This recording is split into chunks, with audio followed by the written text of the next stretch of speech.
Voici notre planète.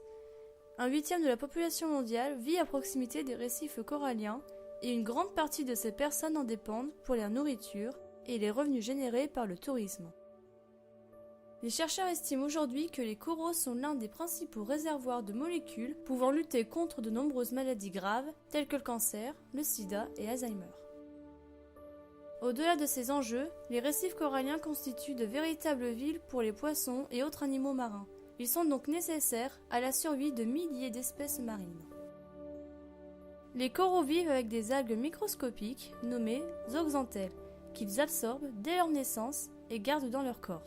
Ces zooxanthelles leur permettent d'utiliser la photosynthèse, c'est-à-dire capturer l'énergie du soleil, et sont nécessaires à leur survie. Selon de précédentes recherches que nous avons effectuées, cette symbiose est possible grâce à l'intervention d'une molécule immunitaire nommée TGF-bêta. Celle-ci informe le système immunitaire d'accepter ces zooxanthelles et de ne pas les détruire. Seulement voilà, les épisodes de chaleur causés par le changement climatique stressent les coraux qui ne reconnaissent plus les zooxanthelles comme des amis et les détruisent ou les expulsent. Ce phénomène se nomme le blanchiment des coraux.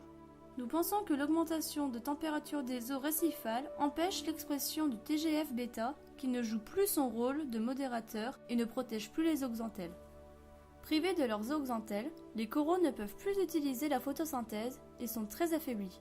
Ils blanchissent et généralement attrapent de nouvelles maladies qui les tuent quelques jours plus tard. C'est ce même TGF-bêta qui, chez l'homme, est impliqué dans les maladies telles que le cancer, la malaria et Alzheimer. Chez l'homme, comme chez les coraux, c'est son dysfonctionnement qui permet à ces maladies de tromper le système immunitaire et de se développer dans notre corps.